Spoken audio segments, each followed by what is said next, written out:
Hello everyone, and a very warm welcome back to the channel.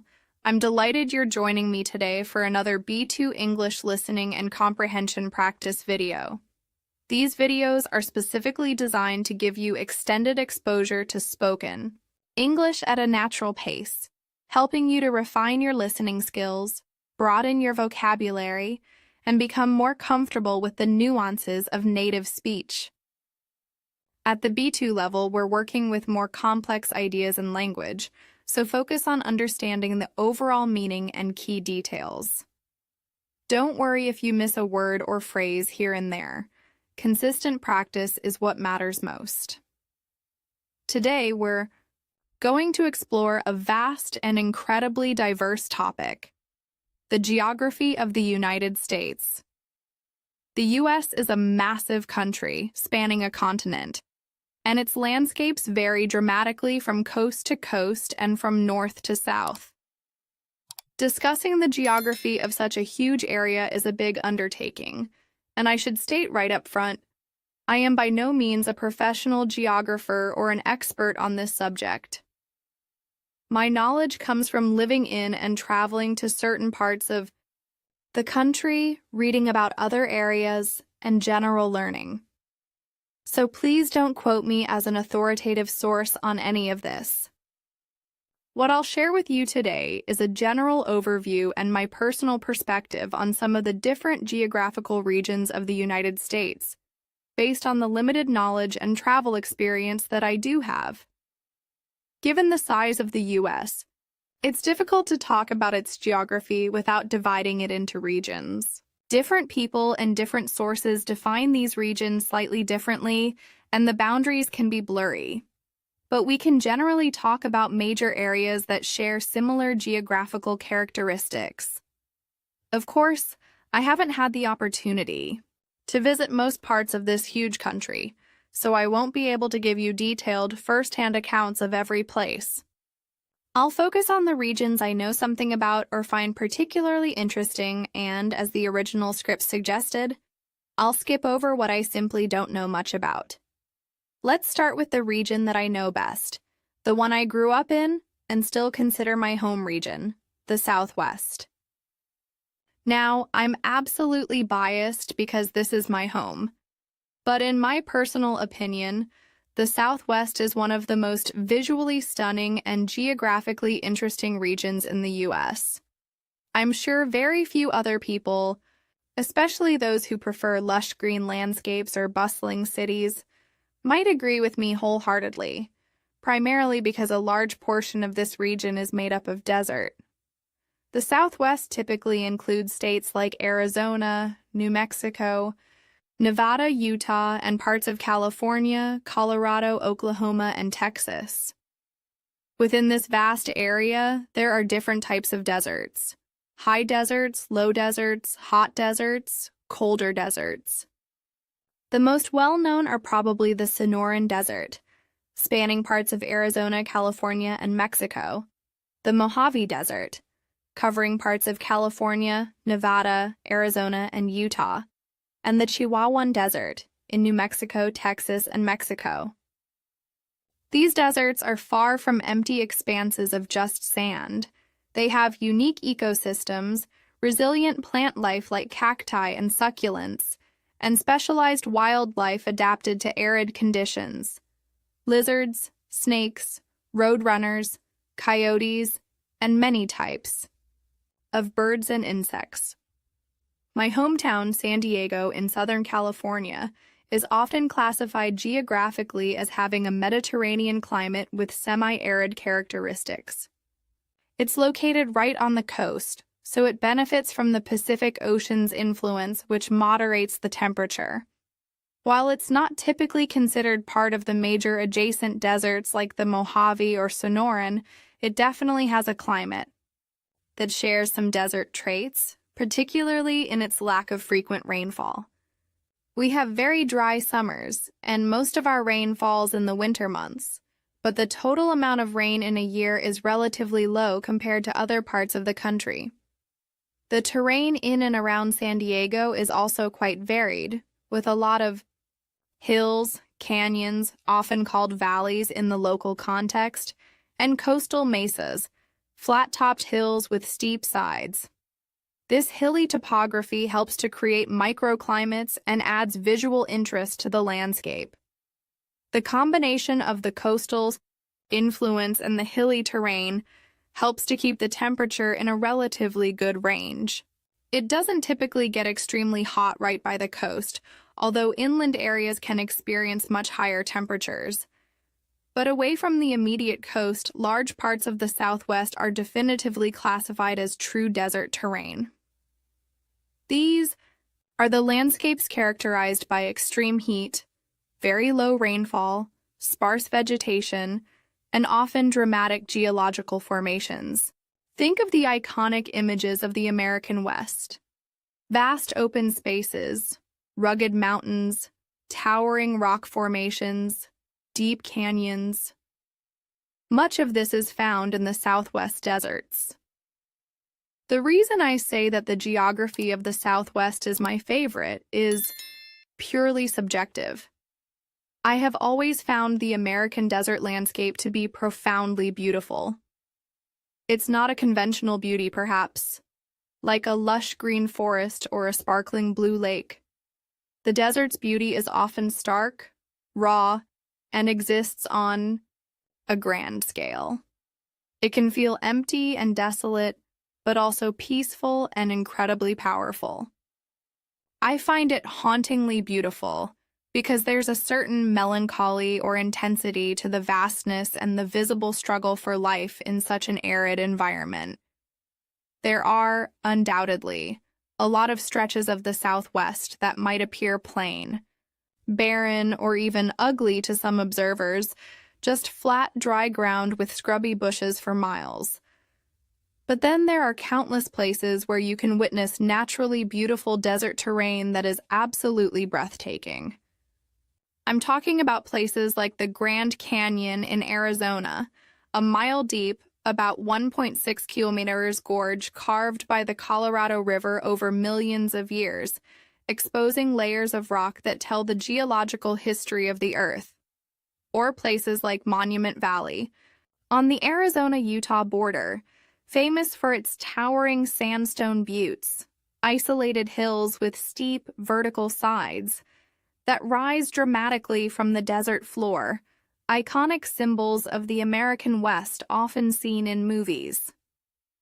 Think of the red rock landscapes of Sedona, Arizona, or the unique rock formations of Arches National Park and Bryce Canyon National Park in Utah. Even the subtler beauty of vast, empty landscapes under an enormous sky, with incredible sunrises and sunsets painting the horizon with vibrant colors, is something I find deeply moving. The sense of scale and timelessness in the desert is unlike any other landscape for me. All right, moving on from my home region, let's talk about the Pacific Northwest.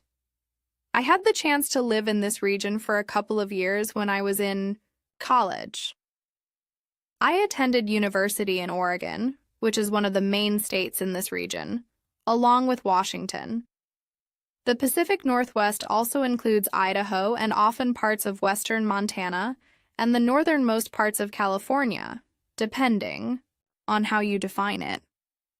Geographically, the Pacific Northwest is almost the opposite of the Southwest Desert in many ways.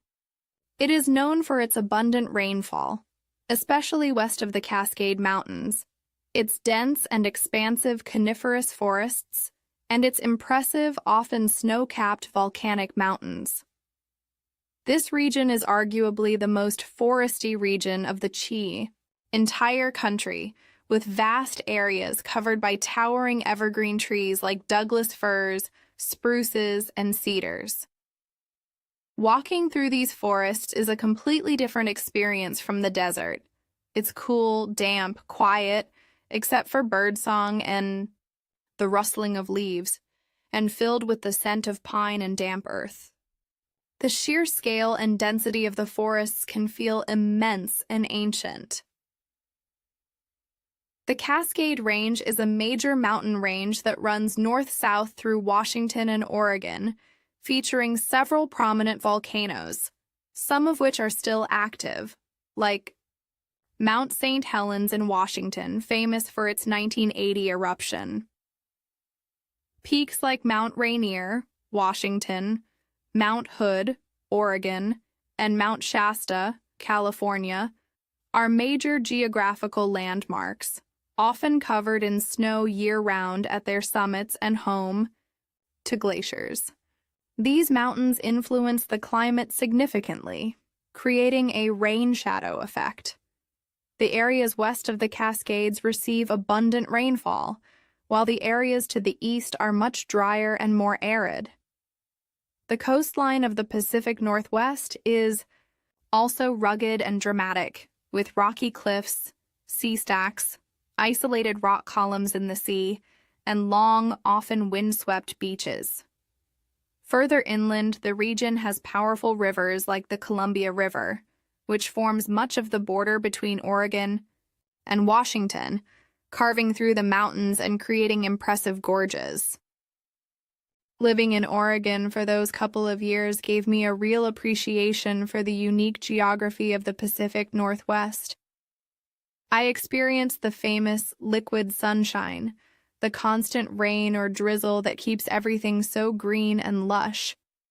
I spent time exploring the forests, hiking in the mountains, and visiting the coast. While I missed the dryness and expansive views of the desert, I grew to love the deep greens of the forests, the majestic presence of the snowy peaks, and the overall sense of wildness that characterizes the region. It's definitely a region worth visiting if you appreciate forests, mountains, and dramatic, often misty, landscapes. The natural beauty there is undeniable. Moving east from the Pacific Northwest, we encounter a vast and often underestimated region, the Great Plains. This area stretches across the middle of the country, roughly from the Rocky Mountains in the west to the more hilly and forested areas further east. It includes states such as North Dakota, South Dakota, Nebraska, Kansas and Oklahoma, and parts of many other states like Montana, Wyoming, Colorado, New Mexico, and Texas. The defining geographical characteristic of the Great Plains is its relative flatness and its vast, open grasslands, historically known as prairies. This is often described as a sea of grass, because before it was largely converted to agriculture, it was covered by immense stretches of tall and short grasses that would sway in the constant wind, resembling waves in an ocean. The elevation generally increases gradually as you move west towards the Rocky Mountains, but for the most part, the terrain is flat or gently rolling for hundreds of miles. This flatness and openness contribute to the region's notable weather patterns. The Great Plains are famous, or perhaps notorious, for being tornado country. When cold, dry air from the north meets warm, moist air from the Gulf of Mexico over the flat terrain, it creates conditions that are highly conducive to the formation of severe thunderstorms and tornadoes, particularly during the spring and summer months. The landscape offers little to slow down these powerful storms. The region also experiences extremes in temperature, with very hot summers and very cold winters, and can be subject to blizzards in the winter and droughts in the summer. Geographically, while perhaps not as visually dramatic as the mountains or coastlines, the Great Plains have a unique beauty in their sheer scale, the enormous size of the sky, and the feeling of openness. It's a landscape that feels vast and empty, dominated by endless horizons and the forces of weather. It's also incredibly important for agriculture. It's often called the breadbasket of America, due to the massive amounts of wheat, corn, soybeans, and other crops grown there, as well as extensive cattle ranching. While I haven't spent a lot of time in the heart of the Great Plains, driving through parts of it, You get a sense of the immense scale of the American landscape and the power of nature, adjacent to and sometimes overlapping with the eastern edge of the Great Plains is the region known as the Midwest. The definition of the Midwest can be quite variable, but it generally includes states around the Great Lakes and stretching southwards. Common states included are Ohio, Michigan, Indiana, Illinois, Wisconsin, Minnesota, Iowa, Missouri, North Dakota, South Dakota, Nebraska, and Kansas. As you can see, North and South Dakota, Nebraska, and Kansas are sometimes also included in the Great Plains, showing how regional boundaries can be fluid. Depending on who you ask or the context, the Midwest might include anywhere from 8 to 12 or more states. Geographically, the Midwest is more varied than the central Great Plains. While parts of states like Iowa, Illinois, and eastern Kansas are also very flat and agricultural, other areas of the Midwest feature rolling hills, like in parts of Wisconsin or Missouri, extensive forests, especially in Minnesota, Wisconsin, and Michigan, and the immense geographical feature of the Great Lakes, Superior, Michigan, Huron, Erie, Ontario. The Great Lakes are the largest group of freshwater lakes on Earth by total area and are a dominant geographical and climatic influence on the region, providing coastlines, facilitating shipping, and affecting weather patterns. The Midwest is known for having 4 distinct seasons and can experience some pretty harsh weather, particularly in the winter. Cold air masses from the Arctic can sweep down, bringing very low temperatures, significant snowfall, and sometimes brutal wind chills. Lake effect snow can occur downwind of the Great Lakes, where cold air picks up moisture from the warmer lake water, creating heavy localized snow squalls. Summers in the Midwest are typically warm to hot and often humid, sometimes with thunderstorms. Spring and fall are transition seasons, with spring bringing unpredictable weather, including the potential for severe storms on the western edge, and fall famous for its beautiful changing leaf colors in the more forested areas. I've never actually been to the Midwest myself, which is something I hope to rectify someday. Despite the descriptions of harsh winters, there are plenty of places there that I would love to visit to experience their unique geography and culture. I'd be interested in seeing the vastness of the Great Lakes, exploring the forests, and perhaps visiting some of the major cities like Chicago, Minneapolis, or St. Louis, which are often seen as representative of the region. Next, let's head south, to the region simply called the South. Like the Midwest, the exact boundaries of the South can be debated, and it's a region with strong cultural identity tied to its geography and history. Geographically, the South is incredibly diverse. It includes states along the Atlantic coast, like Virginia, North Carolina, South Carolina, Georgia, Florida, states bordering the Gulf of Mexico, like Florida, Alabama, Mississippi, Louisiana, Texas, and inland states like Kentucky, Tennessee, Arkansas, Oklahoma, West Virginia. Depending on the definition, it might include anywhere from 10 to 16 states or more. The geography of the South ranges from extensive coastal plains and barrier islands along the Atlantic and Gulf coasts to rolling hills and the southern end of the Appalachian Mountains further inland. A significant feature in many southern states are wetlands, including marshes, swamps, and bayous, particularly in Florida, the Everglades, which is a vast tropical wetland ecosystem, and Louisiana, famous thou for its bayous, slow-moving or stagnant creeks or swamps. The climate in the South is generally characterized by hot and humid summers and mild to cool winters, though temperatures and humidity vary depending on proximity to the coast and elevation. Tropical cyclones, hurricanes, are a risk, particularly in coastal areas during the Atlantic hurricane season. I have been to Florida before, which is definitely geographically part of the South, although sometimes its unique character and large number of transplants from other regions mean it's not always culturally grouped with the Deep South. Florida is famous for its stunning beaches, particularly along its extensive coastline. The geography here is mostly flat, with a lot of coastline. Lakes, Lake Okeechobee is a very large freshwater lake, and the unique wetland ecosystem of the Everglades, which is home to incredible wildlife like alligators, crocodiles, wading, birds, and panthers.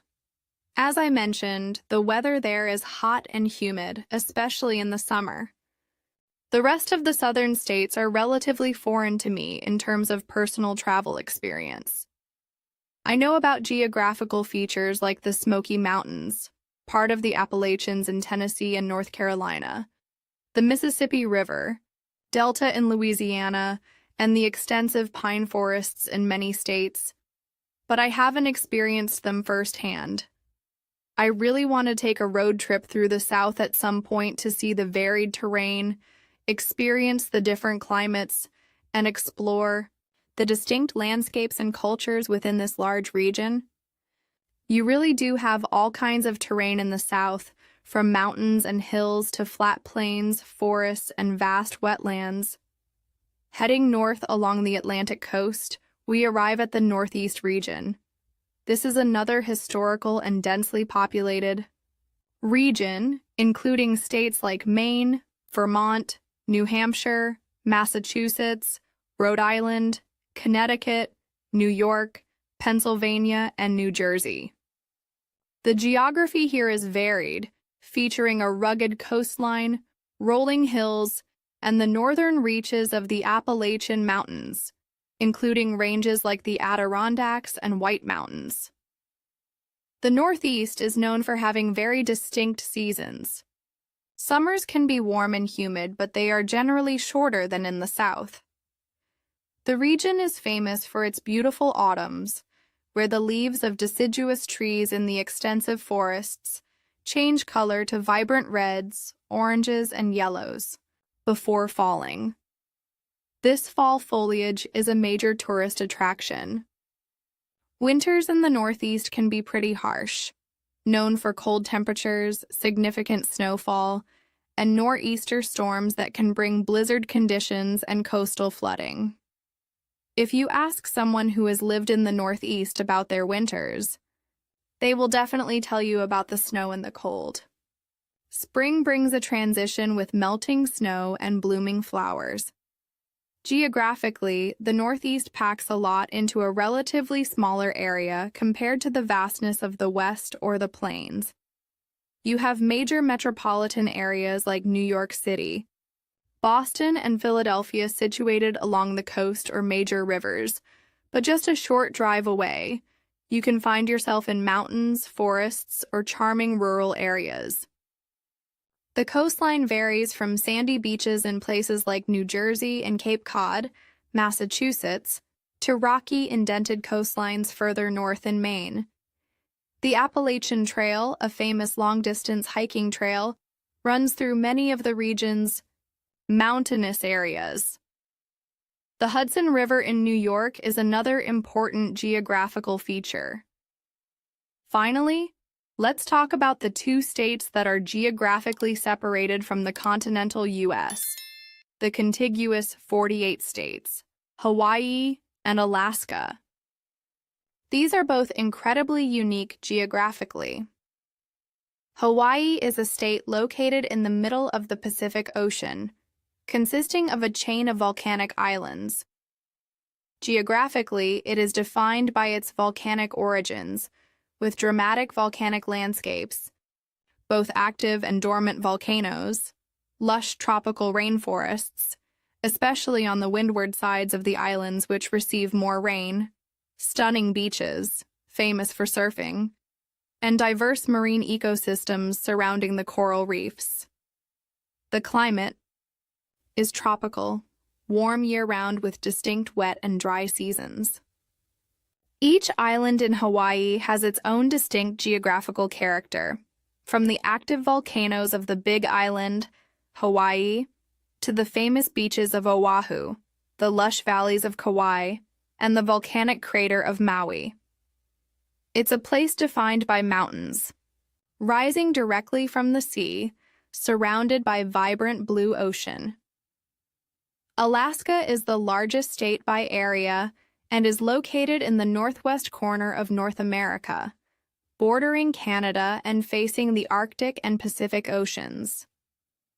Its geography is vast and incredibly varied, characterized by immense mountain ranges, including Denali, the highest peak in North America, vast forests, especially boreal forests or taiga, extensive tundra, treeless plains and Arctic regions, countless lakes and rivers, a long and rugged coastline with fjords, and thousands of glaciers. Alaska is known for its extreme cold, particularly in the northern parts, although the coastal areas have milder, though still cold, climates. The interior and southern regions can experience nice, mild summers with long daylight hours due to their northern latitude, the famous midnight sun. Alaska is also home to incredible wildlife adapted to this environment: bears, moose, caribou, wolves, whales, seals, and bald eagles. I haven't been to either Hawaii or Alaska yet, but both are very high on my list of places I want to visit. In the U.S., particularly Alaska for its dramatic wilderness, I hope I can make it up there at some point to see some of the incredible mountains, vast forests, and especially the glaciers they have there before they disappear due to climate change. The sheer scale of the wilderness and the power of the natural forces that shaped Alaska's geography are something I really want to experience firsthand. So, as you can hear, the geography of the United States is incredibly varied and offers a huge range of landscapes, climates, and natural features. From the deserts and canyons of the Southwest to the forests and mountains of the Pacific Northwest, the flat plains of the center, the varied terrain of the Midwest and South, the historical landscapes of the Northeast, and the unique environments of Hawaii and Alaska, there is something to explore for every geographical interest. My brief overview only scratches the surface of the complexity and beauty of these regions. Okay, I think that provides a much more detailed look at the geography of the U.S., expanding significantly on the original points and hopefully reaching that 6,000-word target while maintaining a suitable level for B2 listening practice. Now, it's your turn. I would love to hear about your thoughts or experiences. Leave a comment below and tell me which region of the U.S. you would most like to travel to based on my descriptions, and why. Is it the desert, the mountains, the coast, or somewhere else? Or perhaps you've already visited some of these places. Share your experience. Your comments are great for practicing your English writing and for me and others to read and learn from. Thank you all so much for listening to this extended video. I really appreciate you spending your time here to practice your English. Keep up the excellent work. I'll see you in the next video. Hello everyone, and a very warm welcome back to the channel. I'm glad you're here to join me for another English listening and comprehension practice video. These videos are designed specifically to help you train your ear, expand your vocabulary, and become more comfortable understanding spoken English, particularly at a B2 level. At this level, we'll be dealing with slightly more complex ideas, a wider range of vocabulary, and longer explanations. Remember, the goal is to understand the main points and a good portion of the detail. Don't worry about catching every single word. Just focus on following the flow of the conversation and picking up as much as you can. Consistent practice is key. So, for today's topic, we're going to delve into a subject that is often of great interest to people from around the world: universities in the United States. American higher education is famous, or perhaps I should say infamous, globally for various reasons.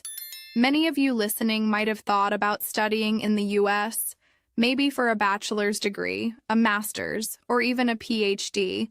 So, understanding how the system works, what to expect, and some of the key aspects is really important. I spent 4 years attending a university in the US for my undergraduate degree, so I have some personal experience with the system.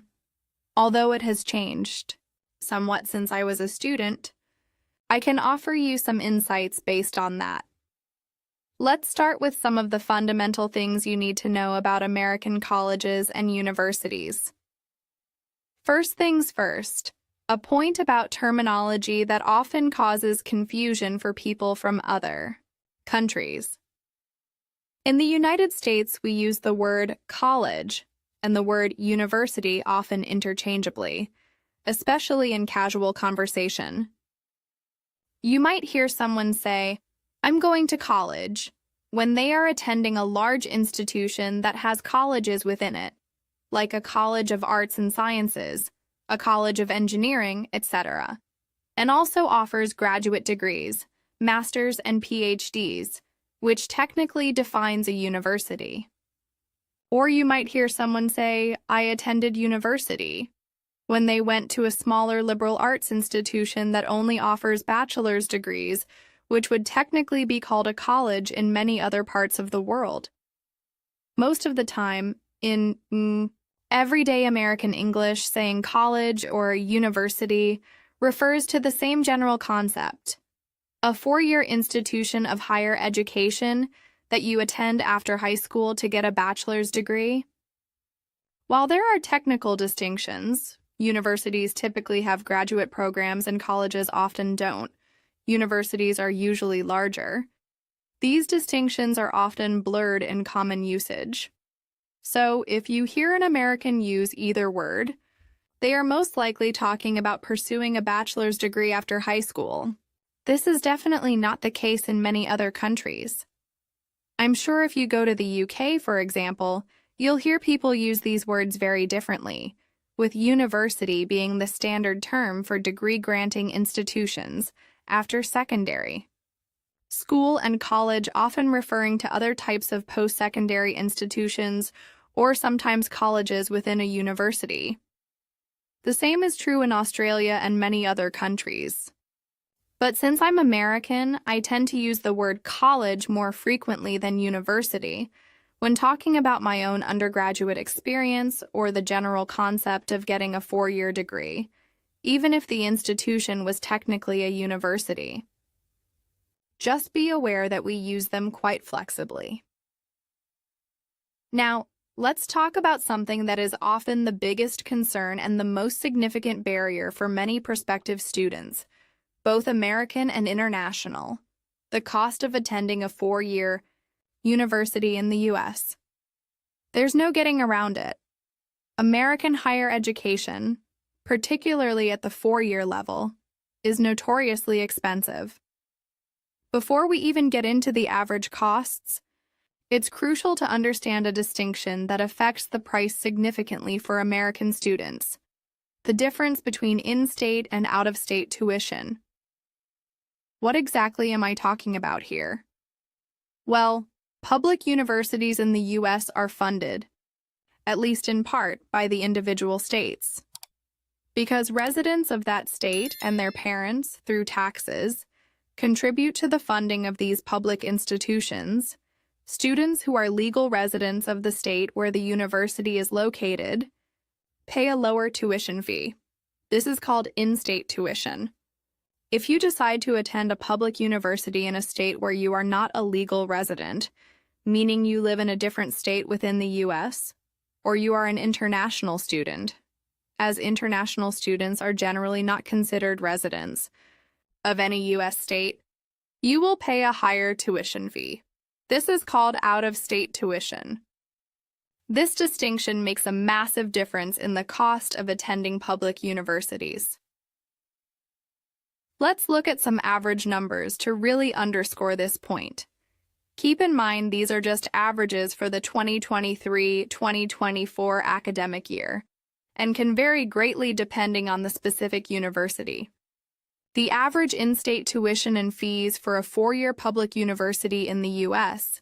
is currently a little more than $11,000 per year for state residents. I know $11,000 per year sounds like a lot already, right? But that's just tuition and fees.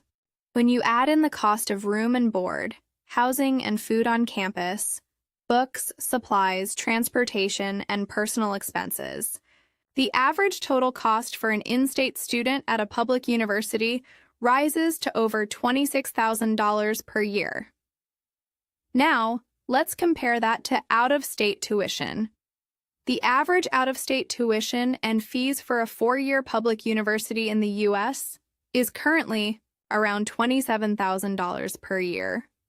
And when you add room and board, books, etc., the average total cost for an out-of-state student at a public university is over $43,000 per year. And these figures are just for public universities. Private universities, which do not receive state funding and often have endowments from donors, are typically even more expensive, and they don't have the in-state, out-of-state distinction in the same way. Their price is the same regardless of where you live, although they might prioritize aid differently. The average tuition and fees for a four-year private university are around $40,000 per year, and the average total cost, including living expenses, is over $60,000 per year. Some highly prestigious private universities have total costs exceeding $80,000 or even $90,000 per year. That's crazy expensive, isn't it? I wish I could tell you that I was joking about these numbers, but sadly, I'm not.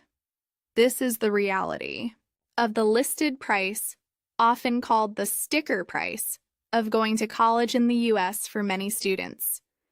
So, if you're considering studying in an American university, you absolutely need to think very seriously about the cost and how you plan to finance it.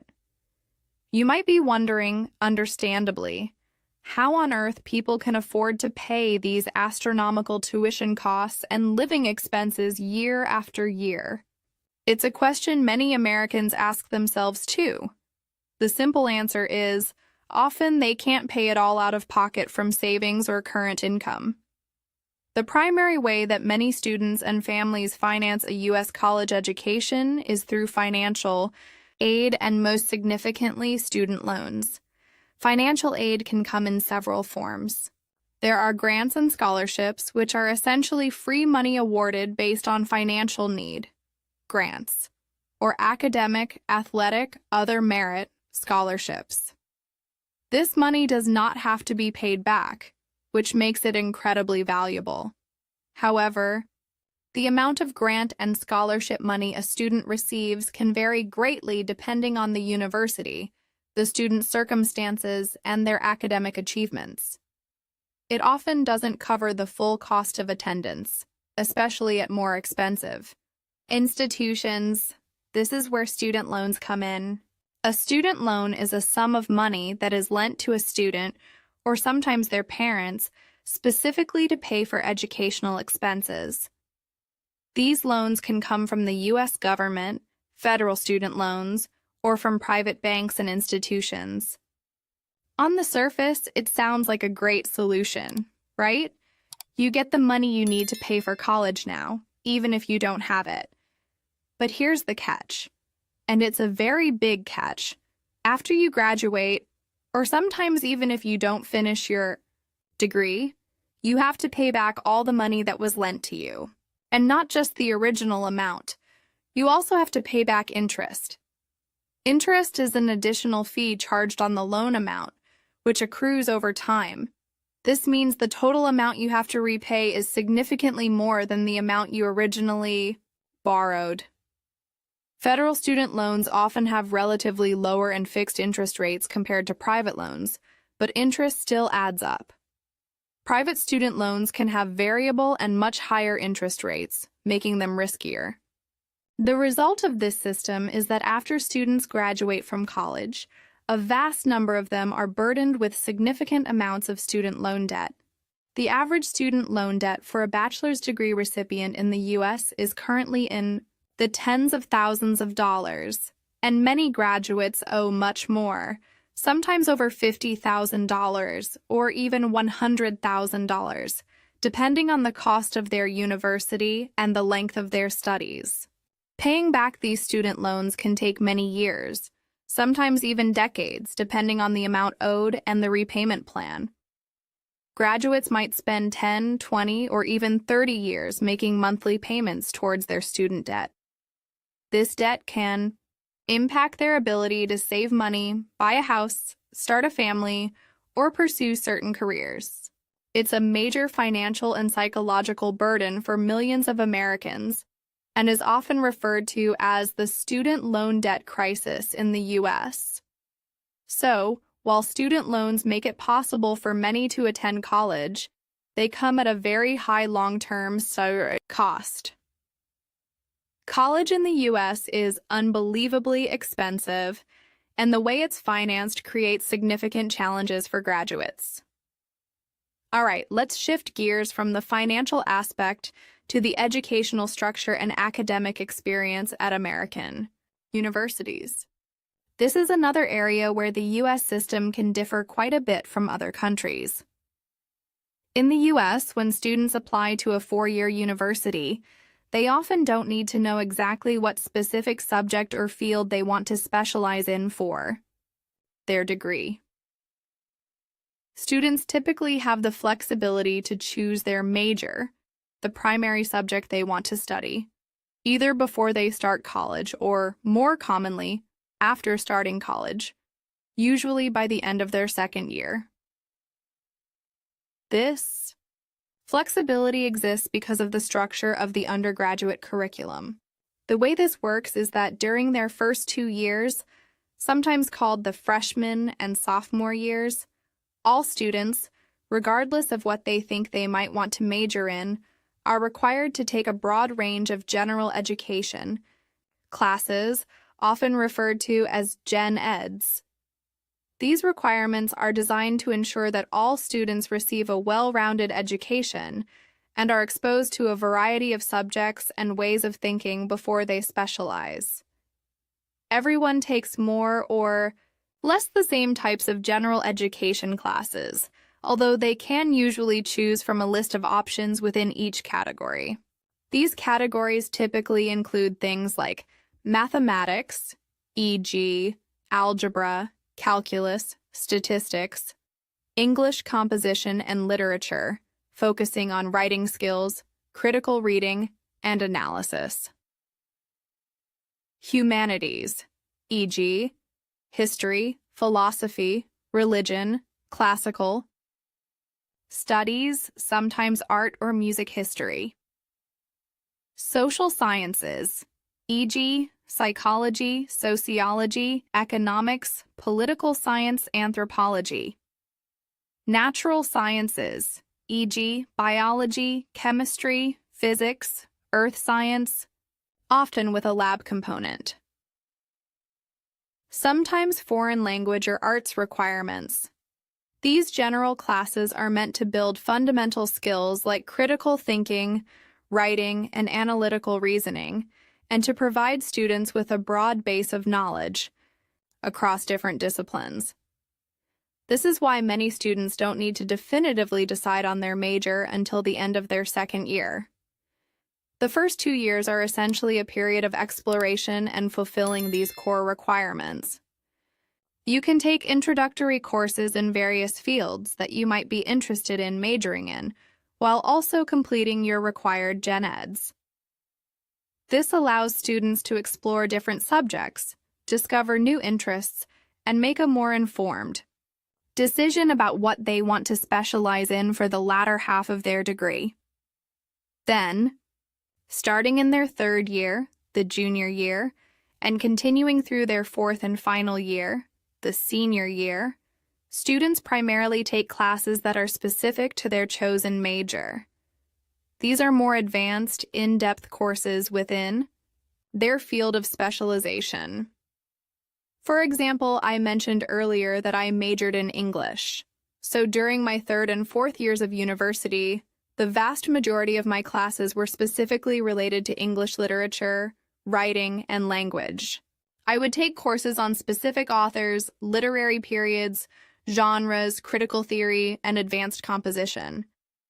But during my first and second years as an undeclared student, or even if I had declared English early, I still had to take all those general classes, math, science, history, etc., alongside a few introductory English courses.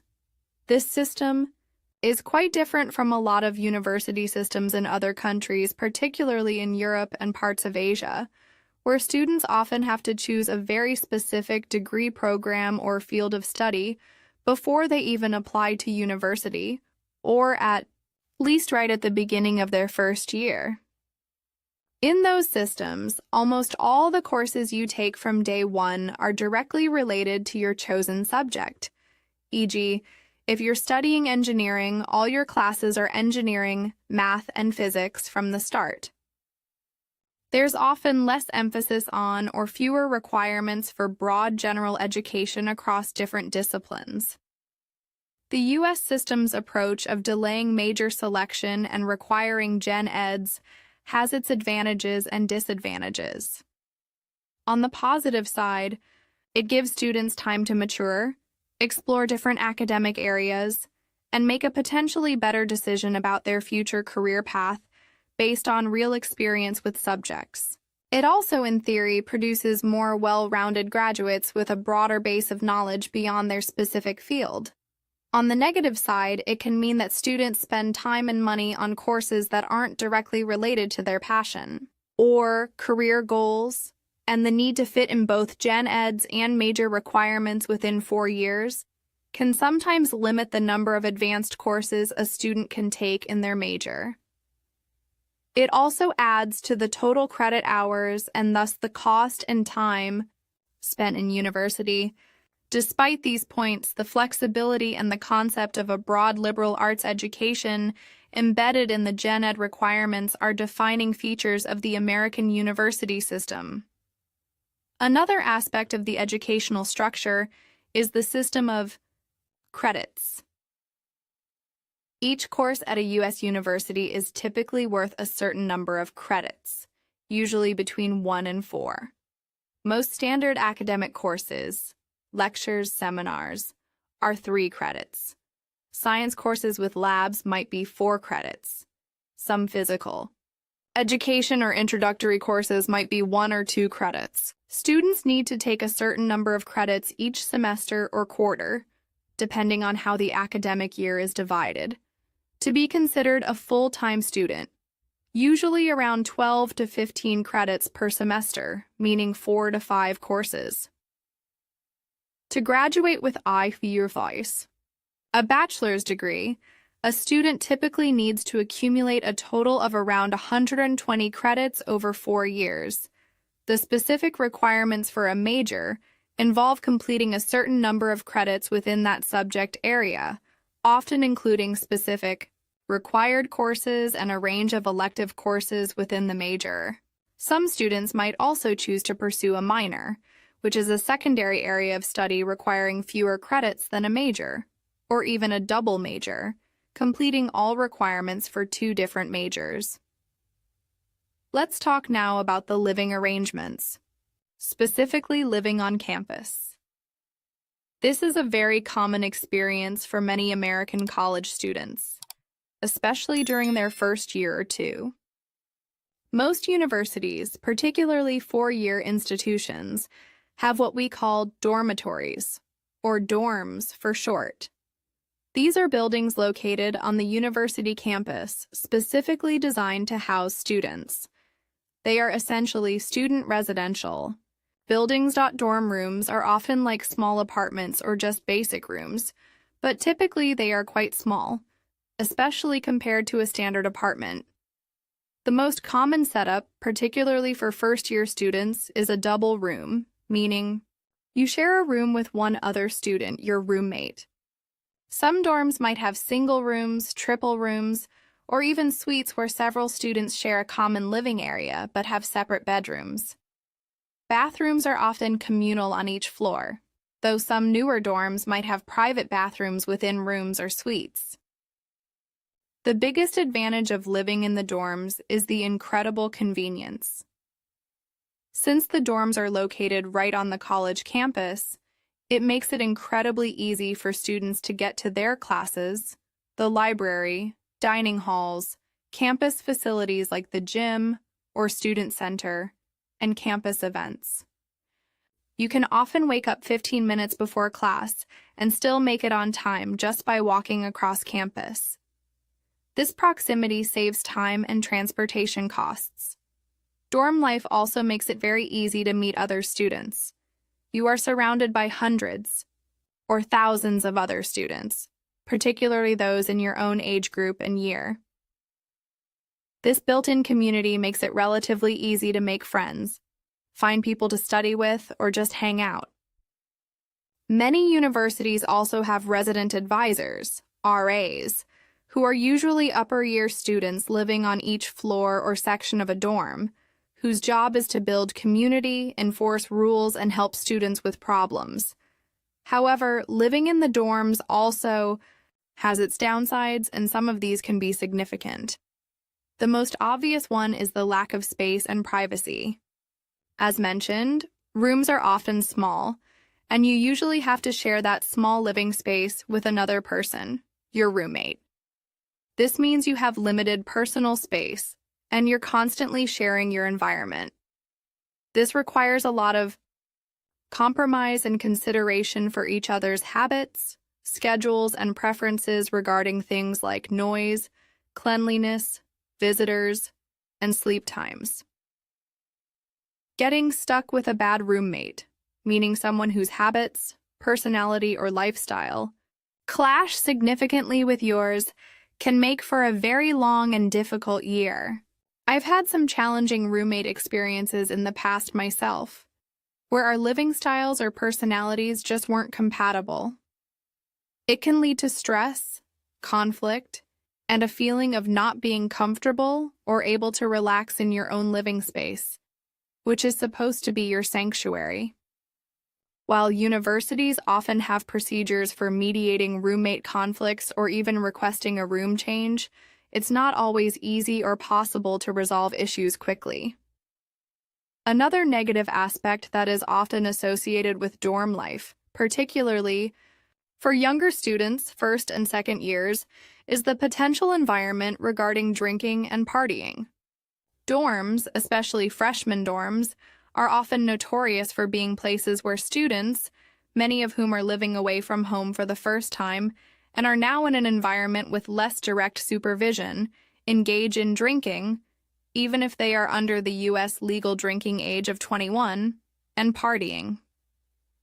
This social scene can be appealing to some students who want that typical college party experience, but it can be quite uncomfortable, disruptive, and even problematic for students who are not interested in drinking, who prefer quieter environments, or who need to focus on their studies.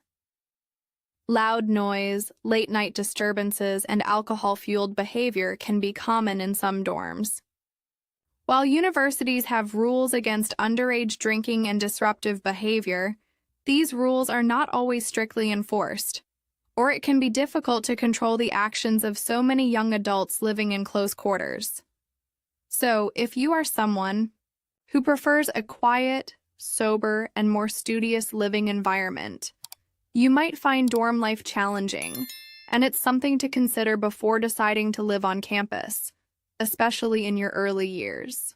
Some universities have substance-free dorms or floors, which can be a better option for students who prefer to avoid the party scene. Beyond just the dorms, campus life in the U.S. is often a huge part of the overall university experience. It's not just about attending classes. Universities offer a vast array of extracurricular activities, There are clubs and organizations covering almost every conceivable interest. Academic clubs, cultural associations, hobby groups, political organizations, volunteer groups, and many more. Joining clubs is a primary way students meet like-minded people and pursue their passions outside of the classroom. Sports are also a massive part of U.S. campus life, both for participants and spectators. Universities have numerous sports teams. From highly competitive varsity teams that compete against other universities, often with large stadiums and passionate fan bases, to intramural sports leagues where students compete against each other within the university for fun. Attending sporting events is a major social activity on many campuses. Additionally, universities provide numerous facilities and services for students: large libraries, state-of-the-art gyms and recreation centers, student unions with food, courts and lounges, health centers, counseling services, career services, and various support programs. There are also countless social events organized on campus, from concerts and performances to movie nights, festivals, and guest speakers. The overall experience of attending university in the U.S. is often seen as much more than just getting a degree. It's a period of personal development, learning independence, building social networks, and exploring interests beyond academics. For students who live on campus, their university becomes their entire world for 4 years, a bubble where they live, study, socialize, and grow. This comprehensive campus life is a defining characteristic of the American university system and contributes significantly to the overall cost and the unique experience.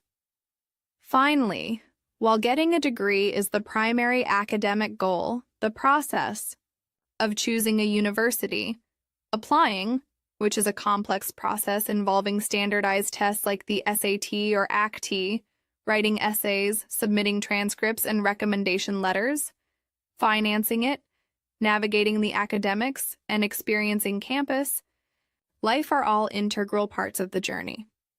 Upon graduation, students receive their bachelor's degree, which is a key credential for many careers and for pursuing further education. However, as discussed, this achievement often comes with the significant challenge of managing and repaying student loan debt, which can shape the first decade or more of a graduate's adult life. So, that gives you a much more detailed look into universities in the U.S., covering everything from the confusing terminology and the shocking cost to the unique academic structure, the challenges and benefits of living on campus, and the vibrant life that often surrounds American universities. It's a system with its pros and cons, its unique traditions and challenges, and it's a very different experience from higher education in many other parts of the world. Okay, I think that provides a comprehensive overview, expanding significantly on the original points while aiming for that 7,000-word target and maintaining a B2 level of complexity and vocabulary.